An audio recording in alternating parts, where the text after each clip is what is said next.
Too bad, my mother-in-law sneered as I walked in from work. I couldn't believe it. The front door of my childhood home wouldn't budge.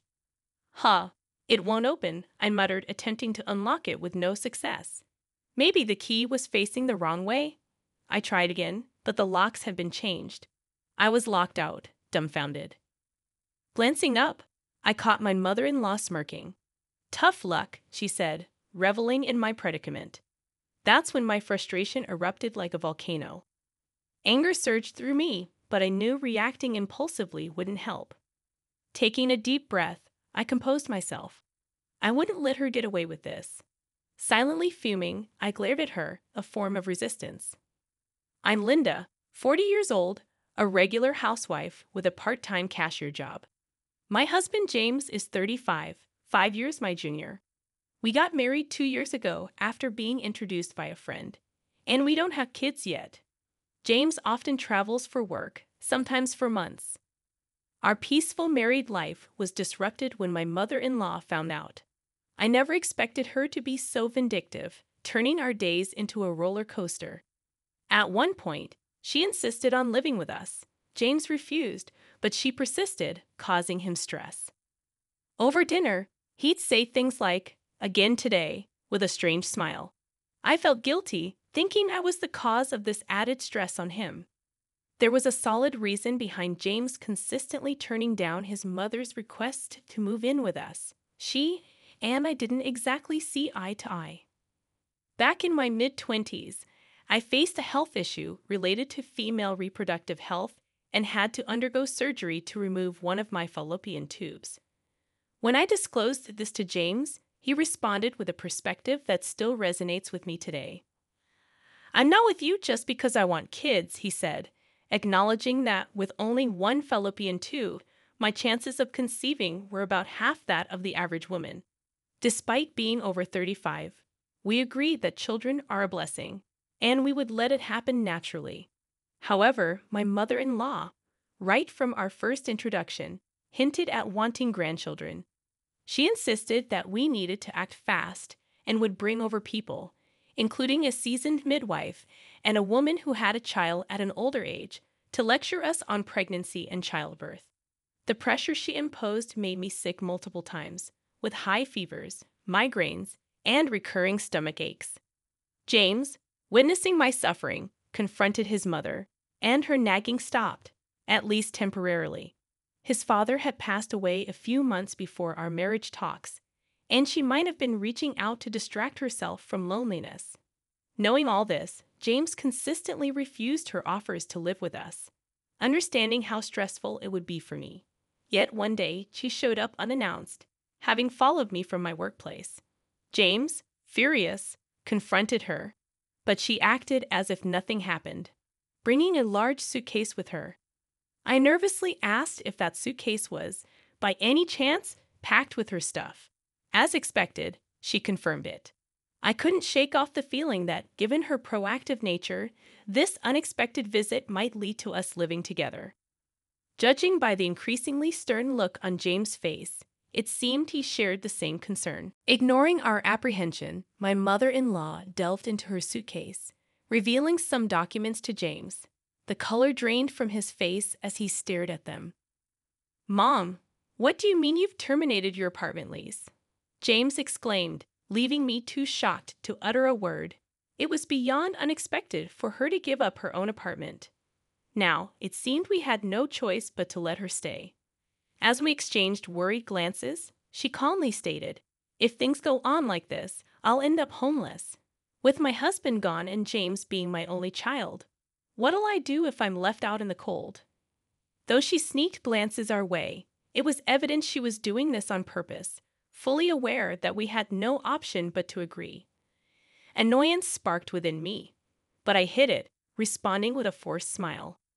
Sensing my resignation, James sighed and reluctantly led his mother into our home. We didn't want to create a scene outside, considering the strong community ties, similar to Nebraska. She took advantage of that, loudly lamenting about becoming homeless, leaving us with no choice but to let her in.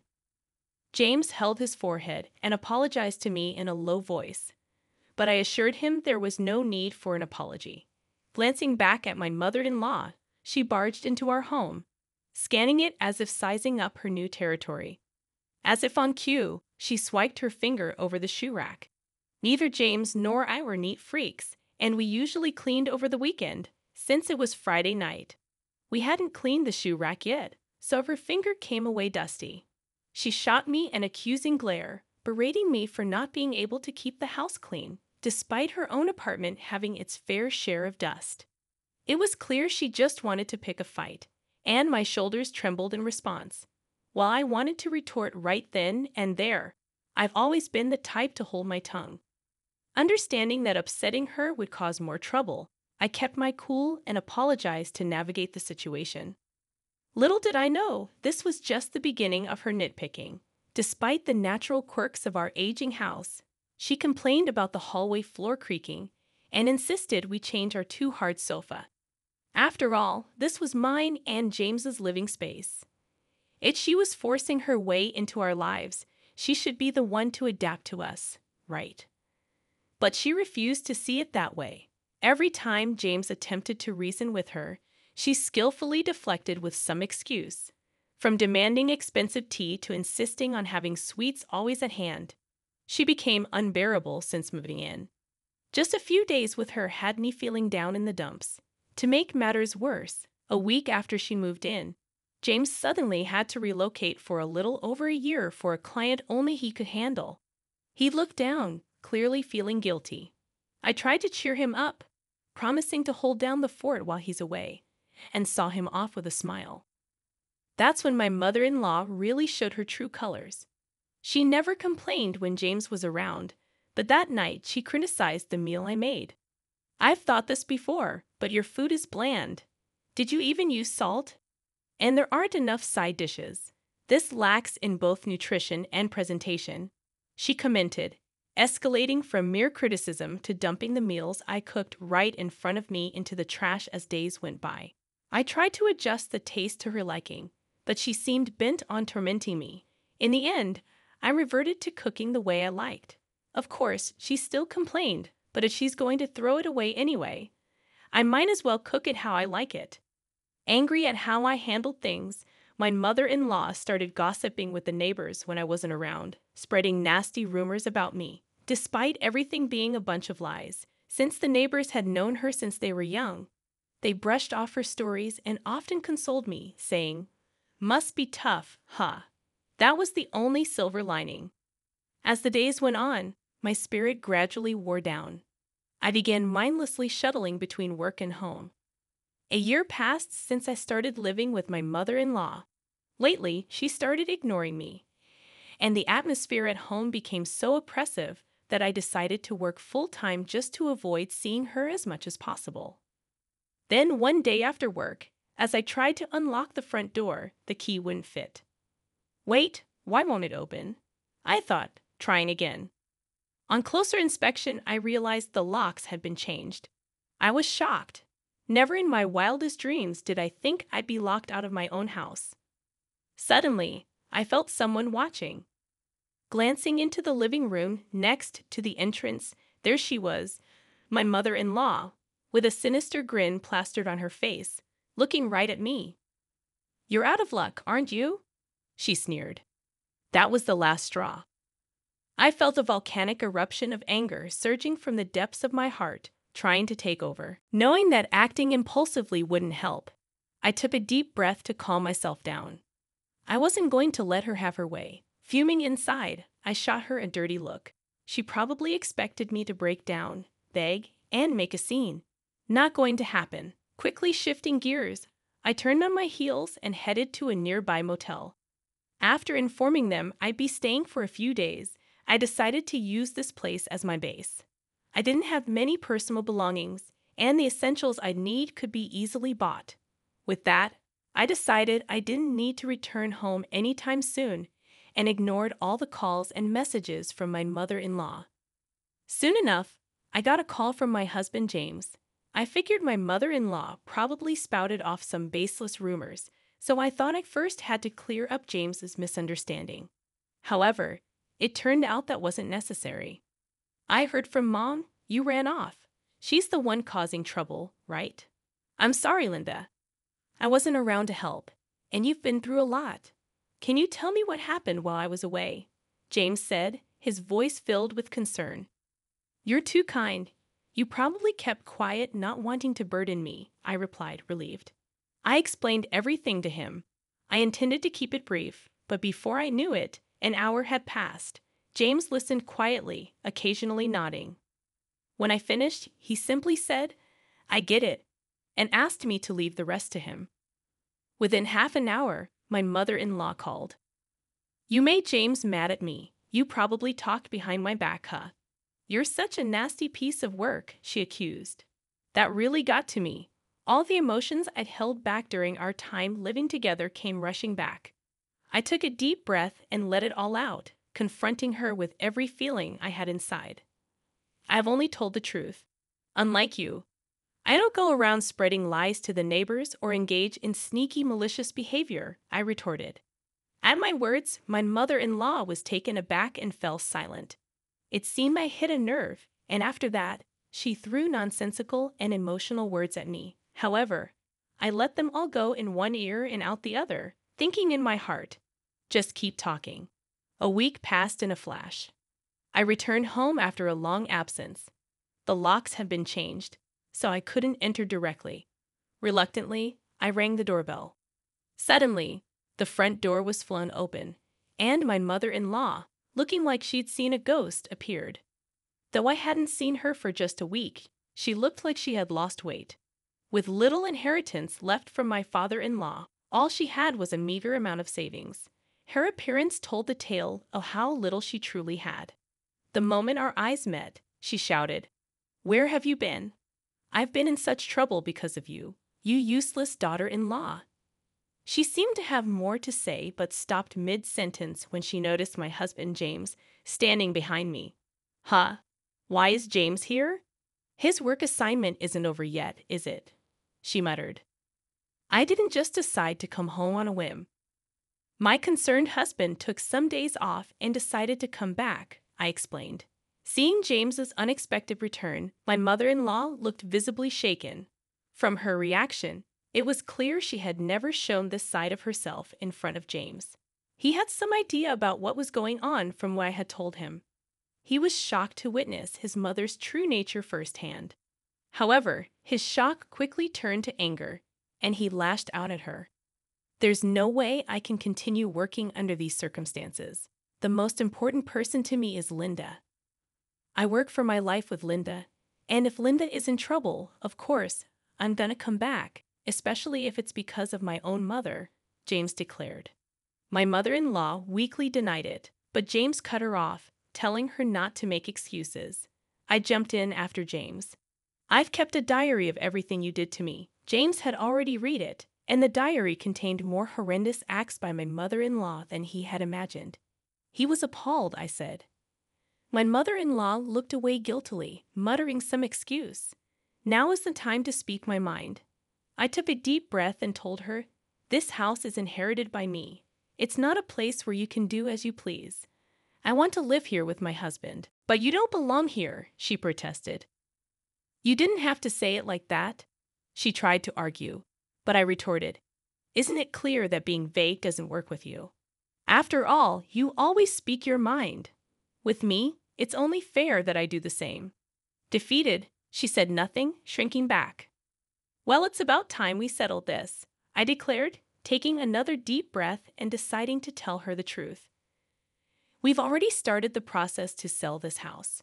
James and I decided to sell it right away. We're going to pack our things and have some friends move them to our new place, so you should start packing too. Upon hearing this, my mother-in-law's eyes widened in shock. Actually, after being locked out of the house and confessing everything to my husband, I decided to take drastic measures and sell the house. My mother-in-law blamed me, asking why I went ahead with such a decision without consulting her. Why would I need her permission to sell the house? Since I inherited this house, even if he's my husband, he can't interfere. Inheritances are separate property, so even if we were to get divorced, it wouldn't be divided. It's something that's not included in the property division.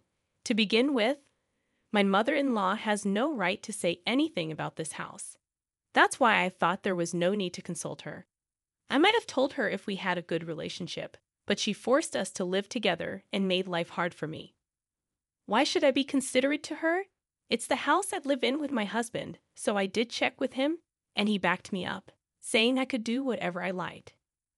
That's when I went to a real estate agent with a certain flyer and asked if they could sell it. Apparently, the properties around here are popular lately, and even if they're small, many people want to buy them. The real estate agent I visited also had a flyer saying they'd buy used properties, and after checking if ours could be sold, they were keen to buy it right away.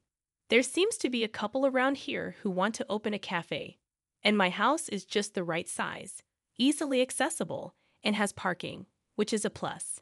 Normally, I'd ignore such flyers or talk, but given the situation, I wasn't in a position to be picky.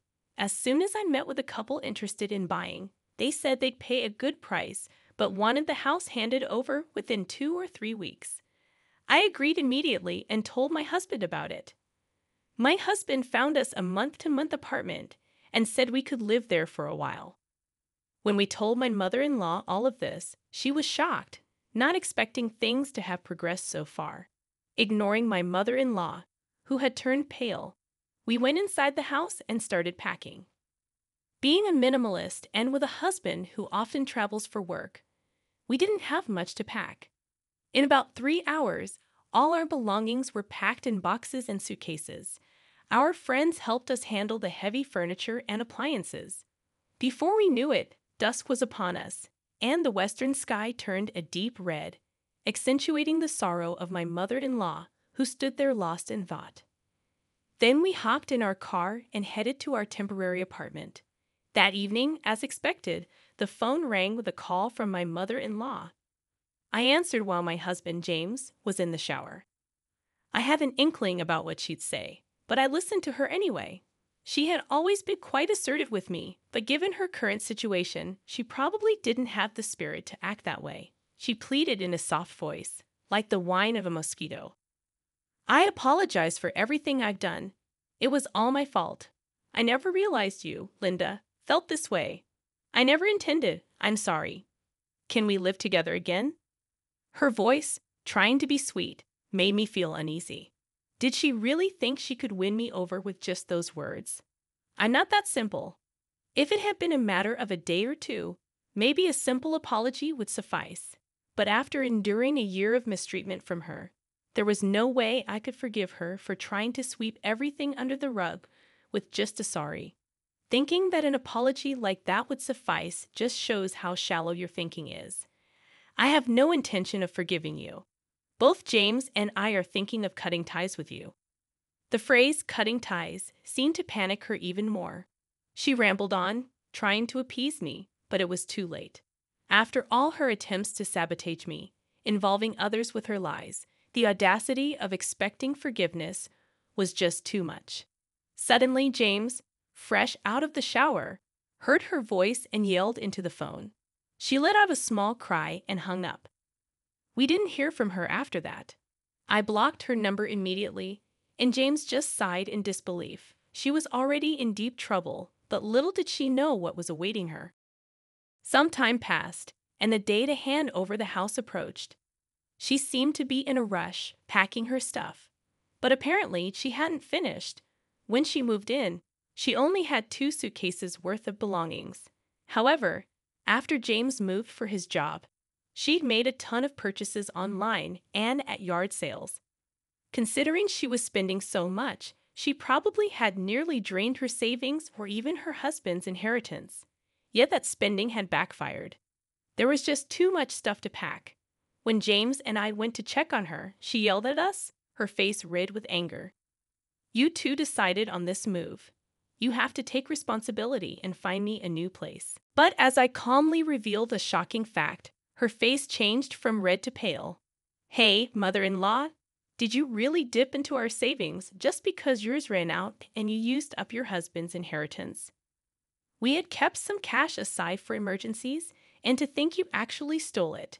And the neighbors mentioned seeing you with a young man. Family or not, there's a line between right and wrong.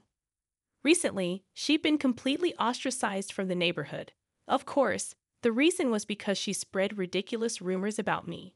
She was no longer welcome at the local gossip sessions, but ironically, those very sessions were buzzing with talk about her. Apparently, even in her 60s, people had seen her buying gifts like bags and jewelry for a young man and holding hands with him in public. Talk about karma. When James heard about this, he couldn't help but smirk at the thought of his own mother, over 60, gallivanting around with a young guy. My father-in-law has already passed away, so there's no one to blame, but it sure doesn't leave a good impression. Whether she felt ashamed or just helpless. I confronted her and firmly said, "Give back the money you took." She took a step back, tried to make excuses about returning it later, but James suggested she should just withdraw it from an ATM now. She probably hadn't drained all her savings, and the cash we kept was just over $1,000. So she should have that much, right? Without a word of protest, she quietly withdrew the stolen money and handed it over. Then a couple, the buyers, showed up to finalize the transfer of the house. We had agreed that they would handle any items left in the house, so it wasn't a problem if she left a few things behind. They were actually pleased there were reusable items left, so we breathed a sigh of relief. Realizing she had no options left, she sank into despair, unlike I'd ever seen before, and shuffled away. Later, I heard she was found living on the streets and was picked up by the police. From the beginning, she seemingly intended for James to come get her, refusing to look for a place on her own. But given all that had transpired, James, having already consulted with a real estate agent, bluntly told her about a cheap apartment she could live in. She silently agreed, drenched in sweat, without any argument. This budget apartment, where she had to share a bathroom, laundry, and other amenities, seemed like hell for her. Back when she lived with us, she was well-fed and healthy, but now she's become skeletal and pitiful to look at. She's barely making ends meet with a part-time job, but her habit of spending on young men hasn't changed, and she's in debt. The interest keeps piling up, and she's reportedly in total despair. As for us, we later bought a new house. Once the issue with James' mother was settled, he went back to his temporary work assignment, finished his tasks there, and then got promoted, meaning no more work-related moves. And miraculously, I got pregnant in my 40s. I've heard it's not that uncommon these days to give birth in your 40s, which is a bit reassuring. I'm enjoying my ultrasound pictures and feeling the baby move, living each day to the fullest.